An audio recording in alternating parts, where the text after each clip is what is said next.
இந்த உண்மையான நித்திய தேவனை நாம் அறிந்து கொள்வதற்கு தேவன் அவரை எப்படி மனித இனத்துக்கு அறிமுகப்படுத்துகிறாரோ அப்படியே நானும் உங்களுக்கு அவரை தெரியப்படுத்த விரும்புகிறேன். ஆதியாகமம் 1ஆம் அதிகாரம் 1 வசனத்திலிருந்து நம் இந்த உண்மையான நித்திய தேவனை குறித்து நாம் பார்க்கலாம். ஆதியிலே தேவன் வானத்தையும் பூமியையும் சிருஷ்டித்தார். தேவன் மனிதனுக்கு தன்னை தெரியப்படுத்த ஆரம்பிக்கும் போது அவருடைய அநேக காரியங்கள், அவரை பற்றியதான மனிதன் அறிந்து கொள்ள வேண்டிய காரியங்கள் இருந்தாலும் கூட தேவன் சிருஷ்டிகர் என்பதை மிக தெளிவாகவும் உறுதியாகவும் அவர் தெரியப்படுத்த விரும்புகிறார். அப்ப மனிதன் கண்டிப்பாக தெரிந்திருக்க வேண்டிய ஒரு விஷயம் என்னவென்றால், வானத்தையும் பூமியையும் சிருஷ்டித்த தேவன் ஒருவர் இருக்கிறார். அந்த தேவன் தான் உண்மையான நித்திய மெய்யான தேவனாக இருக்கிறார்.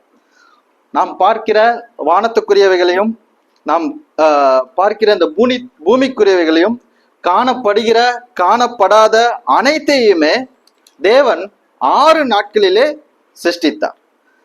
தேவனுடைய சிருஷ்டிப்புல பிரதானமான தனித்துவமான மகத்துவமான ஒரு சிருஷ்டிப்பு ஒன்று உண்டு என்றால் அது மனிதன் தான். அந்த மனிதன் ஏன் அவ்வளவு தனித்துவமான மகத்துவமான சிறப்பான ஒரு சிருஷ்டிப்பாக இருக்கிறான் என்று பார்த்தால் அந்த மனிதன் மாத்திரம்தான் தேவனுடைய சாயல்ல சிருஷ்டிக்கப்பட்டவன். தேவனுடைய சாயல்ல சிருஷ்டிக்கப்பட்ட மனிதனுக்கு தேவன் தாம் சிருஷ்டித்த அனைத்தின் மீதும் அதிகாரத்தை கொடுத்திருந்தார். அவைகளை ஆண்டு கொள்ளும்படியாக தந்திருந்தார். தேவன் தாம் சிருஷ்டித்த அனைத்தையும் பார்க்கிறார். அவைகள் எல்லாம் நன்றாக இருந்தது. 2ஆம் அதிகாரத்தில் நாம் பார்க்கிறோம், மனிதன் தனிமையா இருப்பது நல்லதல்ல என்றார். நல்லது அல்ல என்ற கண்ட தேவன் மனிதனுடைய விலா எலும்பிலிருந்து மனுஷியை உருவாக்கி மனிதனிடத்தில் கொண்டு வருகிறார். மனிதன் அவளை மனுஷி என்று அழைக்கிறதை நாம் பார்க்கிறோம். அப்ப தேவன் தாம் எல்லாவற்றையும் சிருஷ்டித்தவராய் இருக்கிறார். மனிதன் தேவனுடைய தனித்துவமான சிருஷ்டிப்பாய் இருக்கிறான். அவன் தனித்துவமாக இருப்பதற்கான நோக்கம், மனிதன் மாத்திரம்தான் தேவனுடைய சாயலிலே சிருஷ்டிக்கப்பட்டவன்.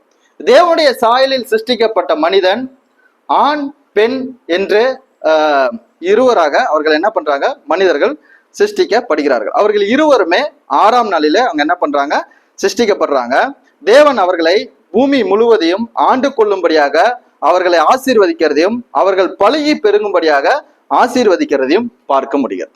அப்ப தேவன் தன்னை சிருஷ்டிகர் என்பதை அறிமுகப்படுத்தி கொண்டு மனிதனை தேவன்தான் சிருஷ்டித்தார் என்பதையும் அறிமுகப்படுத்தி அந்த சிருஷ்டித்த மனிதனை ஆணும் பெண்ணுமாக தேவனுடைய சாயலில் சிருஷ்டித்தார் என்பதையும் அறிமுகப்படுத்தி அப்படிப்பட்ட மனிதனை பூமி முழுவதையும் ஆண்டு கொள்ளும்படியாகவும் பழுகி பெருகும்படியாகவும் தேவன் ஆசீர்வதிக்கிறதை பார்க்க முடிகிறது.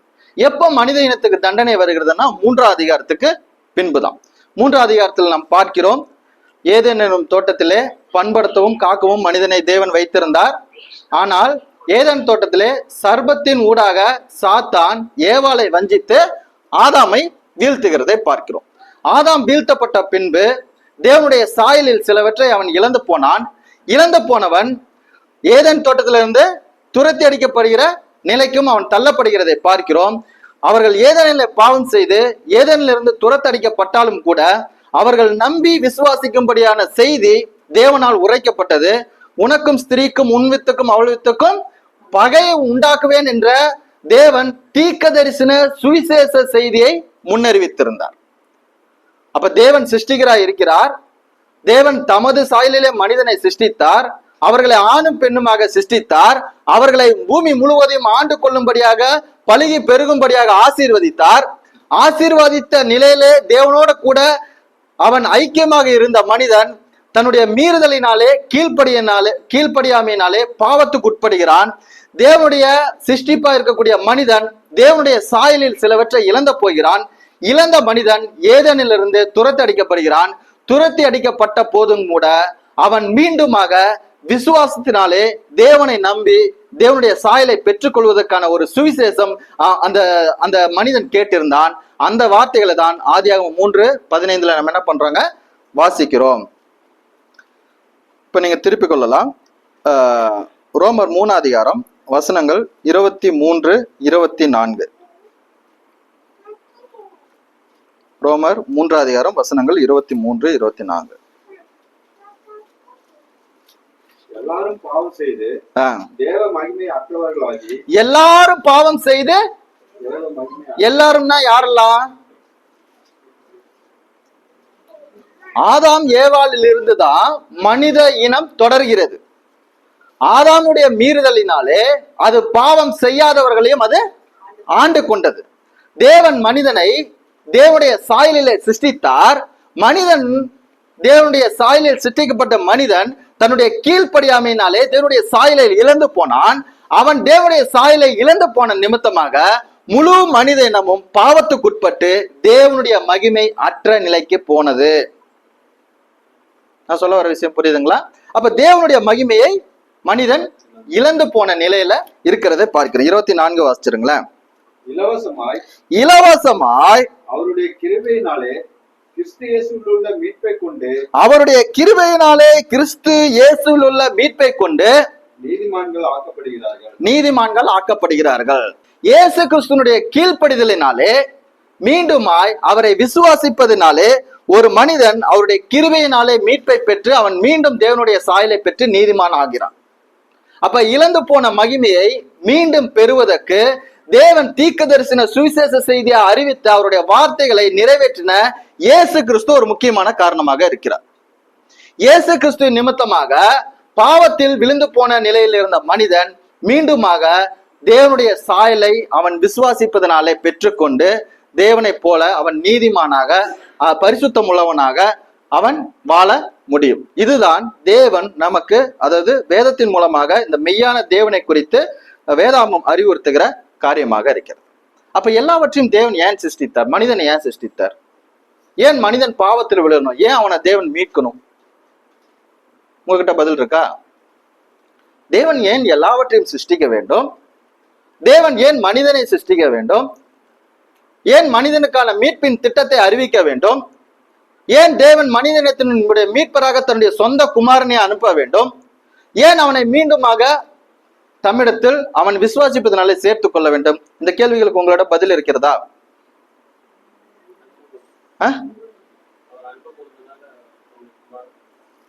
ஓகே, ஏன் சிருஷ்டிக்கணும்?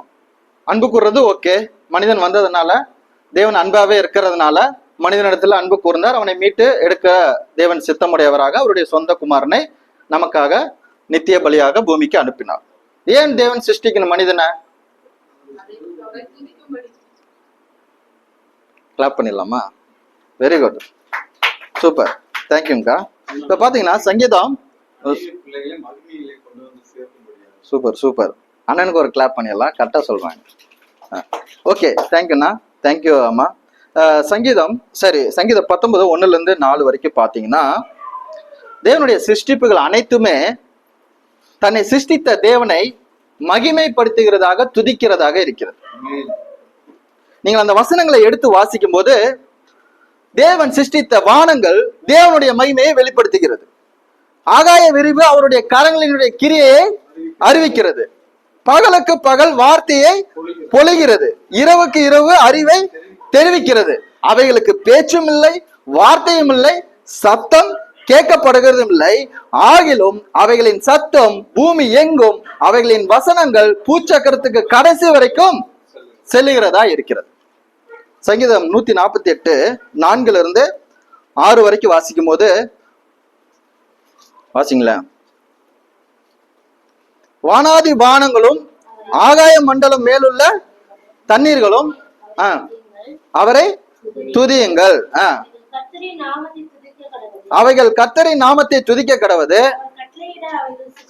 அவைகள் கட்டளையிட அவைகள் சிருஷ்டிக்கப்பட்டது. என்றென்றைக்கும் உள்ள சதா காலங்களிலும் நிலைக்கும்படி செய்தார். மாறாத பிரமாணத்தை அவைகளுக்கு நியமித்தார். தேவன் தாம் சிருஷ்டித்த சிருஷ்டிப்புகள் அனைத்துக்கும் ஒரு நியமனத்தை ஏற்படுத்தினார். அந்த சிருஷ்டிப்புகள் அனைத்தும் அவருடைய நியமனத்தை அது செயல்படுத்தி தேவனை மகிமைப்படுத்துகிறதாக இருக்கிறது. வானங்கள் தேவனுடைய மகிமையை வெளிப்படுத்துகிறது. ஆகாய விரிவு அவருடைய கரங்களுடைய கிரியை வெளிப்படுத்துகிறது. பகலுக்கு பகல் வார்த்தையை பொழிகிறது. இரவுக்கு இரவு அறிவை தெரிவிக்கிறது என்று பார்க்கிறோம். அப்ப தேவனுடைய சிருஷ்டிப்பாக இருக்கக்கூடிய அனைத்துமே தேவனுக்கு மகிமை செலுத்துகிறதாக இருக்கிறது. ஆனால் மனிதன் மாத்திரம் தேவனுடைய சாயலில் சிருஷ்டிக்கப்பட்டு தேவனுடைய வார்த்தையை மீறினதினாலே, பாவத்தினாலே அவன் தேவனுடைய மகிமை அற்றவனாக மாறி போகிறான். ரோமர் 1 அதிகாரம் வசனங்கள் 20, 21 பார்க்கிறோம். வாசிச்சிடலாங்களா? அதுவும் வாசிச்சிடலாம். காணப்படாதவைகளாகிய அவருடைய நித்திய வல்லமை, தேவத்துவம் என்பவைகள் உண்டாக்கப்பட்டிருக்கிறவைகளினாலே உலகம் உண்டானது முதல் கொண்டு தெளிவாய் காணப்படும். ஆதலால் அவர்கள் போக்கு சொல்ல இடமில்லை. அவருடைய நித்திய வல்லமை, தேவத்துவத்தை உண்டாக்கப்பட்டிருக்கிறவைகள் உலகம் உண்டானது கொண்டு அது வெளிப்படுத்துகிறதா இருக்குதுங்க. ஆனால் மனிதர்களை குறித்து சொல்லும் போது அவர்கள் தேவனை அறிந்தும் அவரை தேவன் என்று மகிமைப்படுத்தாமலும் ஸ்தோத்தரியாமல் இருந்து தங்களுடைய சிந்தனைகளினாலே வீணர்களானார்கள். உணர்வில்லாத அவர்களுடைய இருதயம். அப்ப தேவன் வானத்தையும் பூமியும் சிருஷ்டித்தார். 6 நாட்கள்ல எல்லாவற்றையும் சிருஷ்டித்தார். மனிதனை 6ஆம் நாள் சிருஷ்டித்தார். தாம் சிருஷ்டித்த அனைத்தின் மீதும் ஆளுகை செய்யும் அதிகாரத்தை கொடுத்தார். அவருடைய சிருஷ்டிப்புகள் அனைத்தும் அவருடைய நியமனத்தை நிறைவேற்றி தேவனுக்கு மகிமை செலுத்துகிறதா இருக்கிறது. ஆனால் அவருடைய சாயலில் சிருஷ்டிக்கப்பட்ட மனிதன் மாத்திரம் தன்னுடைய மீறுதலினாலே பாவத்துக்குட்பட்டு தேவ மகிமையற்றவனாக அவன் மாறி போனான். ஆதாமுடைய மீறுதலினாலே அனைவரும் பாவத்திலே தேவ மகிமையற்றவர்களாக இருக்கிறார்கள். அவர்கள் தேவனை அறிந்தவர்களாக இருந்து போதும் கூட அவர்கள் தேவனை மகிமைப்படுத்தாதவர்களாக இருக்கிறார்கள் என்று இந்த வசனம் நமக்கு தெரியப்படுத்துகிறது. அப்ப மனிதன் மாத்திரம்தான் தேவனை மகிமைப்படுத்துறதில்ல. அப்ப அம்மா சொன்னாங்க, ஐயா சொன்னாரு, தேவன் எல்லாவற்றையும் சிருஷ்டித்தது தமது மகிமைக்காகங்க. எவ்வளவு பேர் அல்லேலூயா சொல்றீங்க? அவருடைய மகிமைக்காக. யாரொருவரும் எந்த ஒரு காரியத்தையும் ஒன்றும் இல்லாமல் இருந்து உருவாக்கவே முடியாதுங்க. ஆனா தேவனால் முடியுங்க. தேவன் ஒருவர் இருக்கிறார் என்ற செய்தியை இந்த இயற்கை அறிவிக்கிறதா இருக்கிறது. எந்த ஒரு மனிதனும் தேவன் இல்லை என்பதை நிரூபிக்கவே முடியாதுங்க. அவர்களுடைய கூற்றுகளை தெரிவிக்கலாமே தவிர எங்கேயும் போய் என்ன பண்ண முடியாது, தேவன் ஒருவர் இல்லை என்பதை அவர்கள் நிரூபிக்கவே முடியாது. ஏன்? தேவனை விட மேலானவனா இருந்தாதான் நீ நிரூபிக்கவே முடியும். மனிதனை குறித்ததான ஆய்வுகளிலேயே மனிதன் எந்த அளவுக்கு அறிவியல் வளர்ச்சி அடைந்த போதும் கூட மனிதனை குறித்து முழுமையாக ஒரு மனிதனுடைய ஆய்வகத்துல அவனால தெளிவா சொல்ல முடியாதுங்க. அப்ப இந்த அண்ட சராசங்களை மனிதனால் விவரிக்க முடியுமா? பூமி எப்படி நிக்குதுன்னு அவனால சொல்ல முடியுமா? புவியீர்ப்பு விசை எப்படி வந்துச்சுன்னு அவனால சொல்ல முடியுமா? சூரியன் ஏன் சுத்துதுன்னு சொல்ல முடியுமா? ஏன் ஒரு சாய்ந்த கோணத்துல கோல வடிவில பூமி சுத்துதுன்னு மனிதனால சொல்ல முடியுமா? அவனுடைய பகுத்தறிவின் நிமித்தமாக, தேவன் அவனுக்கு தந்த ஆற்றல் நிமித்தமாக அவன் சில ஆய்வுகளை மேற்கொண்டு தேவன் இல்லை என்று அவன் தேவனை மறுதளிப்பவனாக, தேவனை மகிமைப்படுத்தாதவனாக, ஸ்தோத்திரிக்காதவனாக இருக்கான். ஆனால் தேவன் தமது மகிமைக்காக எல்லாவற்றையும் சிருஷ்டித்து வச்சிருக்கிறாருங்க. அவருடைய சிருஷ்டிப்புகள் அவருடைய மகிமையை நமக்கு வெளிப்படுத்துகிற சாட்சிகளாக இருக்கிறது. ஆனால் சாட்சியாக இருக்க வேண்டிய மனிதன் பாவத்தினாலே, மீறுதலினாலே பாவத்தில் அவன் விழுந்து போனவனாய் தேவ மகிமையற்றவனாக இருக்கிறான். அந்த மகிமையற்ற மனிதனை மீண்டுமாக தேவனுக்கு மகிமையான பாத்திரமாக மாற்றுவதற்கு பிதாவாகிய தேவன் தம்முடைய ஒரே பேரான குமாரனை பூமிக்கு அனுப்பினாருங்க. யாரெல்லாம் அந்த ஒரே பேரான நித்திய குமாரனை என்னுடைய பாவத்துக்காக அவர் மரித்தார், அடக்கம் பண்ணப்பட்டார், உயிர்த்தெழுந்தார் என்று விசுவாசிக்கிறார்களோ அவர்கள் எல்லாம் நீதிமான்கள் ஆக்கப்படுகிறார்கள். நீதிமான்கள் ஆக்கப்பட்டவர்கள், இலவசமாய் ரட்சிப்பை பெற்றவர்கள் தேவனுக்கு மகிமையான வாழ்க்கையை வாழ்வதற்காக அழைக்கப்பட்டிருக்கிறார்கள். சரிங்களா? அப்ப நீங்கள் தேவனுக்கு மகிமையான ஜனங்களாக மாற வேண்டும் என்றால் ஏசாயா தீர்க்கதரிசி சொல்லுகிறார். ஏசாயா 57 அதிகாரம் 15 வசனம் பாருங்களேன்.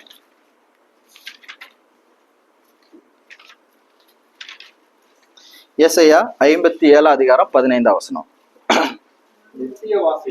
நித்தியவாசியும் பரிசுத்தர் என்கிற நாமம் உள்ளவரும் ஆகிய மகத்துவமும் உன்னதமானவர் சொல்லுகிறார். யார் சொல்றது? அத யார் இவரு? எல்லாவற்றையும் சிருஷ்டித்த தேவன் சொல்லுகிறார். உன்னதமானவர் சொல்லுகிறார். உன்னதத்திலும் பரிசுத்த ஸ்தலத்திலும் வாசம் பண்ணுகிற நான் பணிந்தவர்களின் ஆவியை உயிர்ப்பிக்கிறதற்கும் நொறுங்கினவர்களுடைய இருதயத்தை உயிர்ப்பிக்கிறதற்கும் நொறுங்குண்டு பணிந்த ஆவியுள்ளவர்களிடத்திலும் வாசம் பண்ணுவேன் என்று தேவன் சொல்லுகிறாருங்க. அப்ப தேவன் உங்களை அவருடைய மகிமைக்கென்று பயன்படும் பாத்திரமாக மாற்றி அவருக்கு மகிமையாக நீங்கள் ஜீவிக்க வேண்டும் என்றால் நீங்கள் பணிந்து ஆவியிலே உயிரடைந்திருக்க வேண்டும், நொறுங்கி இருதயத்திலே உயிரடைந்திருக்க வேண்டும். நீங்கள் நொறுங்குண்டு பணிந்த ஆவியுள்ளவர்களாய் இருப்பீர்களானால் உங்களுக்குள்ளாக தேவன் வாசம் செய்வாருங்க. எல்லாவற்றையும் சிருஷ்டித்த தேவன், மனிதனை சிருஷ்டித்த தேவன், தம்முடைய மகிமை வெளிப்படுத்துகிற எல்லா சிருஷ்டிப்புகளையும் அவர் தேவன் பாதுகாத்து பராமரிக்கிற தேவன், மனிதனையும் இலவசமாய் ரட்சித்து தமது மகிமைக்காக அவனை பயன்படுத்துவதற்கு அவர்களுக்கு தேவையானது நொறுங்கின இருதயமும் நொறுங்குண்டு பணிந்த ஆவியும் பெற்ற ஒரு நபர் தான். அப்படிப்பட்ட நபர் தாங்க தேவனுக்கு மகிமையாக ஜீவிக்க முடியும். இப்ப இந்த மகிமையான காரியத்தை இயேசு கிறிஸ்து பூமியில் இருக்கும்போது செஞ்சாரா? அவர் தேவனுடைய ஒரே பேரான நித்திய குமாரனாக இருந்தாலும் மனிதனை இனத்தை மீட்பராக பூமிக்கு வந்தாருங்க. தம்மை மரண பரியந்த தாழ்த்தினாரா இல்லையா? அப்ப அப்போஸ்தலர் 3:13-18 வரைக்கும் வாசிக்கிறோம். தேவன் தம்முடைய பிள்ளையாகிய இயேசுவை அவர் மகிமைப்படுத்துகிறார் என்று பார்க்கிறோம். இயேசு கிறிஸ்துவை யார் மகிமைப்படுத்தினது? பிதாவாகிய தேவன். அவர் பிதாவுடைய சித்தத்தை பூமியில நிறைவேற்றுறதுனால அவர் தேவனை மகிமைப்படுத்துறாருன்னு பார்க்கிறோம். அப்போஸ்தலர் 3:13-18. தேவனாகிய நம்முடைய பிதாக்களின் தேவன் தம்முடைய பிள்ளையாகிய இயேசுவை மகிமைப்படுத்தினார். தேவன் தம்முடைய பிள்ளையாகிய இயேசுவை மகிமைப்படுத்தினார். அதாவது ஆதாம் தன்னுடைய மீறுதலினாலே தேவ மகிமையை அற்றவனாகி எல்லாரும் தேவனுடைய மகிமை ஆகுவதற்கு காரணமாக அமைந்தான். அவருடைய ஒரே பேரான நித்திய குமாரன், பிந்தின ஆதாம் என்று அழைக்கப்படுகிற இயேசு கிறிஸ்து தம்முடைய கீழ்ப்படிதலினாலே அவர் மீண்டுமாக தேவனுடைய மகிமைக்கு பாத்திரராக நம்மை ஒருவரையும் மாற்றுவதற்கு அவர் சித்தம் கொண்டார். பிதாவாகிய தேவன் தம்முடைய பிள்ளையாகிய இயேசுவை மகிமைப்படுத்துகிறார். வாசிங்க. அவரை நீங்கள் ஒப்பு கொடுத்தீர்கள். பிலாத்து அவரை விடுதலையாக்க தீர்மானித்த போது அவனுக்கு முன்பாக அவரை மறுதலித்தீர்கள். பரிசுத்தமும் நீதியும் உள்ளவரை நீங்கள் மறுதலித்து கொலை பாதகனை உங்களுக்காக விடுதலை பண்ண வேண்டும் என்று கேட்டு ஜீவாதிபதியை கொலை செய்தீர்கள். அவரை தேவன் மரித்தோரிலிருந்து எழுப்பினார். நித்திய குமாரன் பூமியில இருக்கும் போது அவரை பிதாவாகிய தேவன் மகிமைப்படுத்துகிறார். கீழே குமாரன் அவருக்கு கீழ்ப்படிந்து அவருடைய சித்தத்தை நிறைவேற்றி இவர் பிதாவை என்ன பண்ணுகிறார்? மகிமைப்படுத்துகிறார். இவர் செய்த அந்த செயல்களை அப்போஸ்தலர்கள் நமக்கு சாட்சியாக அறிவித்து அவர்கள் அவரை மகிமைப்படுத்துறாங்க. அந்த சீக்வன்ஸ் புரியுதா உங்களுக்கு? தேவன் தம்முடைய மகிமைக்காக எல்லாவற்றையும் சிருஷ்டித்தார். மனிதன் அவருடைய மகிமையை இழந்து போனான். தம்முடைய ஒரே பேரான நித்திய குமாரன் மூலமாக மனித இனத்தை மீட்டுக் கொள்வது தேவனுடைய சித்தமாக இருந்தது. அந்த சித்தத்தை பிதாவாகிய தேவன் அறிந்தவராய் தம்முடைய பிள்ளையை பூமிக்கு அனுப்பி மகிமைப்படுத்தினார். அந்த பிள்ளை பூமிக்கு வந்தவராய் பிதாவுடைய சித்தத்தை நிறைவேற்றி பிதாவாகிய தேவனை அவர் மகிமைப்படுத்தினார். இவர்கள் செய்த அந்த நித்திய மனித இனத்துக்கான மீட்பின் செய்தியை அப்போஸ்தலர்கள் சாட்சியாக அறிவித்து அந்த தேவனை மகிமைப்படுத்தினாங்க. 1 கொரிந்தியர் 1:9 பாருங்க. தம்முடைய குமாரனும் நம்முடைய கர்த்தருமாய் இருக்கிற இயேசு கிறிஸ்துவுடனே ஐக்கியமாய் இருப்பதற்கு உங்களை அழைத்த தேவன். அப்ப தேவன் உங்களை அழைத்தது யார் கூட ஐக்கியமா இருப்பதற்கு? பிதாவாகிய தேவனுடைய சித்தத்தை பூமியில நிறைவேற்றி அவருக்கு மகிமை சேர்த்தினார்ல, அவரோட கூட நீங்கள் ஐக்கியமா இருப்பதற்கு தான் ஒவ்வொருவரும் அழைக்கப்பட்டிருக்கிறீர்கள். நீங்கள் விசுவாசிகளாகி தேவன் உங்களை ரட்சித்து அவருடைய ஒரே பேரான நித்திய குமாரனை பூமிக்கு அனுப்பி அவரை விசுவாசிப்பதனாலே நீங்கள் ரட்சிக்கப்படுவதற்கு தேவன் செய்த அந்த திட்டத்தை யாரெல்லாம் விசுவாசிக்கிறீர்களோ, யாரெல்லாம் ரட்சிக்கப்பட்டிருக்கிறீர்களோ, நீங்கள் இயேசு கிறிஸ்துவின் உடனே கூட ஐக்கியமா இருப்பதற்கு தாங்க உங்களை பிதாவாகிய தேவன் அழைத்திருக்கிறார். அப்படி அழைத்த தேவன் எப்படிப்பட்டவராயிருக்கிறார்? உண்மை உள்ள தேவனாக இருக்கிறார். அப்ப அந்த தேவன் தம்முடைய ஊழியத்துல எப்படி தேவனுக்கு மகிமையாக செயல்பட்டாருங்கிறத பார்த்து நம்ம இந்த அறிமுக செய்தியை நம்ம நிறைவு செய்யலாம். யோவான் 7 நம்ம 14-18 வசனங்கள் வாசித்தோம். இப்ப பாத்தீங்கன்னா பாதி பண்டிகையான போது இயேசு தேவாலயத்துக்கு போய் உபதேசம் பண்ணினார் என்று வாசிக்கிறோம். என்ன பண்டிகைன்னு தெரியுமா? யோவான் 7ஆம் அதிகாரம் தானே. என்ன பண்டிகை? என்ன பண்டிகைங்க? சவுண்டா சொல்லுங்க, கரெக்டா தானே சொல்றீங்க. கூடார பண்டிகை. கூடார பண்டிகை எத்தனை நாள் நடக்கும்? 7 நாள். அப்ப பாதி நாளுங்கும் போது, பாதி பண்டிகைங்கும் போது எத்தனை நாள் கழிச்சு? எப்ப எல்லாத்துக்கும் கணக்கு தெரியுது, எல்லாம் பாஸ் ஆயிருங்க மாதிரி இருக்கு. சூப்பர். 7ல பாதி எவ்வளோ? 3. அதனால 3 நாள் முடிந்து பாதி பண்டிகை ஆன போது 4வது நாளாக இருக்கலாம். பாதி பண்டிகை ஆன போது இப்ப இயேசு கிறிஸ்து தேவாலயத்துக்கு போய் உபதேசம் பண்ணுகிறார்.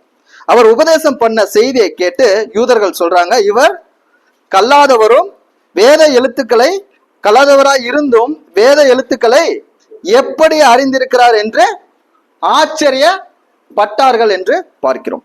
இப்ப பண்டிகையினுடைய முறைமைகளை அறிந்தவர்கள் தான் யூதர்கள். அவர்களுடைய தேவாலயத்துல போய் உபதேசம் பண்ணணும்னா எதுல இருந்து போதிக்கணும்? வேத வாக்கியங்களிலிருந்து எடுத்து ஒருவர் போதிக்கணும். அப்ப வேத வாக்கியங்களிலிருந்து இயேசு கிறிஸ்து எடுத்து போதிக்கணும்னா அந்த வேதாமத்தை முதல்ல வாசிக்க தெரியணும். கரெக்டா? வசதான் எடுத்து உபதேசம் பண்ண முடியும். ஆனா இயேசு கிறிஸ்து அவர் தச்சனுடைய குமாரன். அவருக்கு வாசிப்பதற்கான வசதிகளோ அந்த நாலேஜோ என்ன பண்ணாது, முறையாக கற்பிக்கப்பட்டிருக்காது. அதை யூதர்கள் என்ன பண்றாங்க, இவர் தேவாலயத்தில் போய் உபதேசம் பண்ணுகிற காரியங்களை பார்த்து கல்லாதவராய் இருந்தும் வேத எழுத்துக்களை எப்படி அறிந்திருக்கிறார் என்று அவர்கள் என்ன பண்றாங்க, ஆச்சரியப்படுறாங்க. அவங்க ஆச்சரியப்படும் போது இயேசு கிறிஸ்து அவங்களுக்கு பதில் சொல்றாரு. இயேசு அவர்களுக்கு பிரதியுத்தரமாக, என் உபதேசம் என்னுடையதாயிராமல் என்னை அனுப்பினவருடையதாயிருக்கிறது. அவருடைய சித்தத்தின்படி செய்ய மனதுள்ளவன் எவனோ அவன் இந்த உபதேசம் தேவனால் உண்டாயிருக்கிறதோ அல்லது நான் சுயமாய் பேசுகிறேனோ என்று அறிந்து கொள்ளுவான். சுயமாய் பேசுகிறவன் தன் சுய மகிமையை தேடுகிறான், தன்னை அனுப்பினவரின் மகிமையை தேடுகிறவனோ உண்மை உள்ளவனாய் இருக்கிறான், அவனிடத்தில் அநீதி இல்லை. அப்ப இயேசு கிறிஸ்து பூமியில் இருந்து தம்முடைய ஊழியத்தை நிறைவேற்றின பொழுது அவர் எதுவுமே தம்முடைய சுயமா பேசவே இல்லைங்க. அவர் எதை பேசினாரு? தன்னை யார் அனுப்பினாரோ அவருடைய செய்தியை, அவருடைய உபதேசத்தை அவர் பேசினார். அதாவது பிதாவாகிய தேவனால் உரைக்கப்பட்ட வார்த்தைகளை பங்கு பங்கா வகை வகையாய் முற்பிதாக்களுக்கு திருவுளம் பற்றின தேவன் என்று வாசிக்கிறோம்ல, அந்த வார்த்தைகளை இயேசு கிறிஸ்து என்ன பண்ணாரு, அதிலிருந்து எடுத்து உபதேசித்து அதிலிருந்து கற்றுக் கொடுக்கும் போது வேத வாக்கியங்களை அறியாமல் இருக்கிற இவர் எப்படி இந்த எழுத்துக்களை எப்படி அவர் உபதேசிக்கிறார் என்று ஆச்சரியப்பட்ட போது இயேசு கிறிஸ்து சொல்லுகிறார், இந்த உபதேசம் என்னுடையதா இராமல் என்னை அனுப்பினவருடையதா இருக்கிறது. அப்ப இவரை அனுப்பின பிதாவாகிய தேவன் அவர் ஏற்கனவே பூர்வ காலங்களிலே பங்கு பங்காய் வகை வகையாய் தீர்க்கதரிசிகள் மூலமாய் கொடுக்கப்பட்ட வேத வாக்கியங்களிலிருந்து இயேசு கிறிஸ்து என்ன பண்ணாருங்க, உபதேசம் பண்ணினார். அப்ப நீங்களும் தேவன் தெரிந்து கொண்ட பாத்திரமாக, தேவனால் அழைக்கப்பட்ட பாத்திரமாக, தேவனோட கூட ஐக்கியமாக இருப்பதற்கு நீங்கள் வந்து சேர்ந்திருப்பீர்களானால் நீங்கள் பேசுகிற வார்த்தைகள் உங்களுடைய வார்த்தைகள் அல்ல, உங்களை அழைத்த, உங்களை அனுப்பியிருக்கிற தேவனுடைய வார்த்தைகளை பேசுகிறவர்களாக இருக்க வேண்டும். அந்த வார்த்தை தேவனுக்கு மகிமையை சேர்க்க வார்த்தையாக இருக்கும். ஒருவேளை நீங்கள் அழைத்து ரட்சிப்பை பெற்று நீங்கள் உங்களுடைய உபதேசத்தை பேசுகிறவர்களாக இருப்பீர்களானால் அது சுய மகிமையை தேடுகிற வார்த்தைகளாக இருக்கும். ஆனால் உங்களை அனுப்பின, உங்களை அழைத்த தேவனுடைய வார்த்தைகளை பேசுகிறவர்களாக இருப்பீர்களானால் நீங்கள் உண்மையுள்ளவர்களாக இருப்பீர்கள். அப்ப உங்களை அழைத்த தேவன் உண்மையுள்ளவராக இருக்கிறார். நீங்கள் அந்த உண்மையுள்ள தேவன் அனுப்பின செய்தியை தாங்க அறிவிக்கணும். அது யாருக்கு மகிமையை சேர்க்கும்? தேவனுக்கு மகிமையை சேர்க்கும். அப்ப இயேசு கிறிஸ்துவே அவர் கல்லாதவராக எழுத்துக்களை பற்றி அறியாதவராக இருந்தால் போதும் கூட தன்னை அனுப்பின தேவனை குறித்து அவர் பேசுகிறவராக இருந்தார். ஆனா இன்றைக்கு ஜனங்களும் சபைகளும் தங்களுடைய சுய மகிமையை தேடும் விதத்துல பேசுகிறார்களே தவிர மெய்யான தேவனை, தங்களை அழைத்த தேவனை பேசுகிறத அவர்கள் அநேக இடங்கள்ல என்ன பண்ண முடியறது இல்ல, பார்க்க முடியறது இல்ல. அப்ப சுயமாய் பேசுகிறவர்கள் அவங்க சுய மகிமையை தேடுறாங்கன்னு அர்த்தம். தேவனுடைய மகிமையை, தேவனுடைய உபதேசத்தை பேசுகிறவர்கள் தேவனுக்கு மகிமை சேர்க்கிற உண்மையுள்ளவர்களாக இருக்கிறார்கள் என்று அர்த்தம். அப்ப நமக்கு முன்மாதிரியா இருக்கக்கூடிய இயேசு கிறிஸ்து நம்மை இழந்து போன தேவனுடைய சாயலை பெற்றுக்கொண்டு தேவனுடைய மகிமையாக வாழ்வதற்கென்று அழைத்த இயேசு கிறிஸ்து, அவரோட கூட ஐக்கியமாக இருப்பதற்கு அழைத்த தேவன், அவரோட கூட அவருடைய வார்த்தைகளை, இயேசு கிறிஸ்துவிடம் இருந்து கற்றுக்கொண்ட வார்த்தைகளை நாம் அறிவிக்கிற மக்களாக இருக்க வேண்டுங்க. அப்ப இயேசு கிறிஸ்து கற்றுக் கொடுத்த வார்த்தைகளுக்கு கீழ்ப்படுகிற மக்களாக இருக்க வேண்டும். யாரிடத்துல தேவன் வாசம் செய்கிறாரு? நொறுங்குண்ட பணிந்த ஆவியுள்ளவர்களிடத்துல தான் தேவன் என்ன பண்றாரு? வாசம் செய்கிறார். அப்ப அப்படிப்பட்ட நபர்கள், அவர்கள் பேசுகிறது தங்களுடைய சுய மகிமைக்காக பேச மாட்டாங்க, தேவ மகிமைக்காக பேசுகிறவர்களாக இருப்பாங்க. நீங்கள் பேசுகிற வார்த்தைகள் உங்களுக்கு சுய மகிமையை சேர்க்கக்கூடியதாக இருக்கிறதா, இல்ல தேவனுக்கு மகிமை சேர்க்கக்கூடிய வார்த்தைகளாக இருக்கிறதா?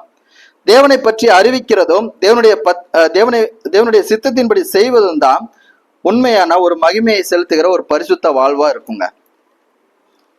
அப்ப தேவனுடைய சிருஷ்டிப்புல மகத்தான சிருஷ்டிப்பாக இருக்கக்கூடிய மனிதன் மீண்டுமாக அவன் இழந்து போன அந்த தேவனுடைய சாயலை பெற்றுக்கொள்வதற்கு அவருடைய ஒரே பேரான நித்திய குமாரன் அவரை என்ன பண்ணணும்?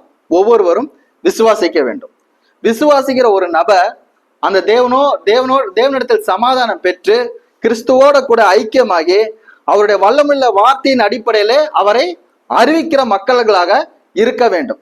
அவர்கள் அறிவிக்கிற மக்களாக மாத்திரம் இல்லாமல் அந்த வார்த்தையின்படி நடக்கிற மனிதர்களாக இருக்க வேண்டும். இப்படி நீங்கள் அவருக்கு மகிமை செலுத்தும் வாழ்வதற்கு தாங்க தேவன் உங்களை ஒவ்வொருவரையும் அழைத்திருக்கிறார். உங்களுடைய வார்த்தைகளும் உங்களுடைய வாழ்க்கையும் தேவனுக்கு மகிமையை சேர்க்கிறதா? நீங்கள் நார்மலாக கிறிஸ்தவர்கள் என்ற வட்டாரத்தில் இருக்கிறீர்களா, இல்லை கிறிஸ்துவை பிரதிபலிக்கிற வாழ்க்கை வாழக்கூடிய மக்களா இருக்கிறீங்களா? எப்படிப்பட்ட ஜனங்களா இருக்கிறீங்க? உங்களை பார்த்தால் இவன் கிறிஸ்துவை போன்றவன் என்று சொல்லக்கூடிய அந்த சாட்சி பெற்ற நபரா இருக்கிறீங்களா? அப்ப உண்மையுள்ள நித்திய தேவன், நீங்கள் உண்மையுள்ள அவருடைய செய்தி அறிவிப்பதற்காக உங்களை அழைத்திருக்கிறார். அந்த உண்மையுள்ள நித்திய தேவன் அவரை போல உண்மையாக வாழ்வதற்கு உங்களை அழைத்திருக்கிறார். அப்ப நீங்கள் உண்மையுள்ள அவருடைய வார்த்தையை அறிவிப்பதற்கும் உண்மையுள்ள அவரை போல வாழ்க்கை வாழ்வதற்கும் நீங்கள் முன்மாதிரியாக இயேசு கிறிஸ்துவை பின்பற்றுகிற நபர்களாக இருக்க வேண்டும். அவரை பின்பற்றின பேதுரு சொல்றாரு, 1 பேதுரு 2 அதிகாரம் வசனங்கள் 9-12 வரைக்கும் பார்க்கலாம். நீங்களோ உங்களை அந்தகாரத்திலிருந்து தம்முடைய ஆச்சரியமான ஒளியினிடத்துக்கு வரவழைத்தவருடைய புண்ணியங்களை அறிவிக்கும்படி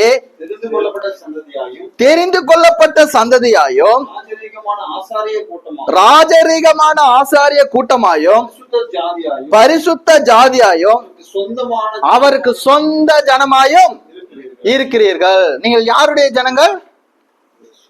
பாவத்தினாலே தேவ மகிமையை இழந்து தேவன் அற்றவர்களாக மாறினோம். இப்ப இயேசு கிறிஸ்துவினாலே நம்மை அந்த காலத்தில் இருந்து தம்முடைய ஆச்சரியமான ஒளியினிடத்துக்கு அழைத்த பின்பு அவருடைய புண்ணியங்களை அறிவிக்கும் தெரிந்து கொள்ளப்பட்ட சந்ததியாகவும் ராஜரீகமான ஆசாரிய கூட்டமாகவும் பரிசுத்த ஜாதியாகவும் இப்பொழுது அவருடைய சொந்த ஜனமாகவும் இருக்கிறோம்.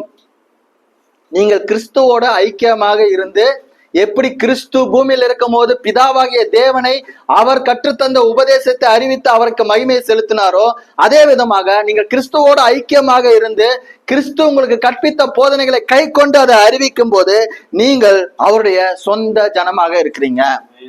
அப்ப உங்களை அழைத்ததுக்கான ஒரு நோக்கம் இருக்கிறது.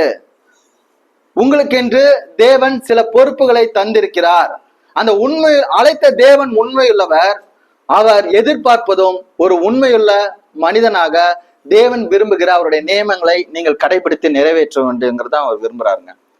சிருஷ்டிப்புகள் எல்லாமே அவருடைய அவைகளுக்கு நியமித்த நியமனத்தை நிறைவேற்றி தேவனை மகிமைப்படுத்துகிறதாக இருக்கிறது. ஆனால் மனிதன் மாத்திரம் தேவனுடைய மகிமை அற்றவனாக, தேவன் நியமித்த காரியங்களை அவன் கீழ்ப்படியாமையினாலே அவன் தவறினவனாக தொடர்ந்து அவருக்கு விரோதமான தேவனுக்கு மகிமை செலுத்தாத, ஸ்தோத்திரம் செலுத்தாத காரியங்களை செய்கிறவனாக இருக்கிறான். அப்படிப்பட்ட நபரை தேவன் அழைக்கிறார்னா எதுக்கு அழைக்கிறார்? அந்த காலத்திலிருந்து தம்முடைய ஆச்சரியமான ஒளியின் இடத்துக்கு அழைத்திருக்கிறார்னா அவருக்கு ஒரு நோக்கம் இருக்குதுங்க. நோக்கம் இல்லாம யாராவது அழைப்பாங்களா? நீங்கள் இந்த இடத்துல உங்களுக்கு ஒவ்வொருத்தருக்கும் ஒவ்வொரு பேர் இடப்பட்டிருக்கு. உங்களுக்குன்னு ஒவ்வொரு ஐடி இருக்கு, கரெக்டுங்களா? உங்களுக்கும் ஒவ்வொரு கை ரேகை இருக்கு, கண் ரேகை இருக்கு, நாக்குல அது ரேகை இருக்குன்னு சொல்றாங்க. அப்ப நீங்க எல்லாருமே தனித்துவமானவங்க. உலகத்துல 800 கோடி பேருக்கு மேல இருக்கிறோம்னா எல்லாருக்குமே ஒரு தனித்துவம் இருக்கு. தேவன் எந்த நோக்கத்துக்காக உங்களை அழைத்திருக்கிறார், எந்த நோக்கத்துக்காக உங்களை உருவாக்கி இருக்கிறார்ன்றது ஒவ்வொரு ஜனங்களும் அறிந்து கொள்ள வேண்டும். அப்படி அறிந்து கொண்ட ஜனங்கள் தேவனை மகிமைப்படுத்துகிற ஜனங்களாக இருக்க வேண்டும். அறிந்து கொண்டு அவரை மகிமைப்படுத்தாமல் ஸ்தோத்திரியாமல் சிந்தனையினாலே வீணரான ஜனங்களாக இருந்து விடக்கூடாது. அப்ப இன்றைக்கு வரக்கூடிய அடுத்தடுத்த செய்திகள்ல தேவன் உங்களை அழைத்ததுக்கான நோக்கத்தை உங்களுக்கு தெரியப்படுத்த போறாருங்க. அந்த மகிமைக்குரிய நித்திய உண்மை தேவன் உங்களையும் அவருக்கு விருப்பமான அந்த மகிமைக்குரிய வாழ்வை வாழ்வதற்கு அழைத்திருக்கிறாருங்க. அப்படிப்பட்ட வாழ்வை பெற்றுக்கொண்ட நீங்கள் அவருக்கு மகிமையாக, அவருக்கு புகழ்ச்சியாக நீங்கள் பேசவும் செய்யவும் உங்களை அனைவரையும் இயேசு கிறிஸ்து நாமத்தினாலே அன்போடு கூட வாழ்த்துகிறேன். கர்த்தர் தாமே இந்த வார்த்தைகள் உங்களுக்கு ஆசீர்வதித்து தருவாராக.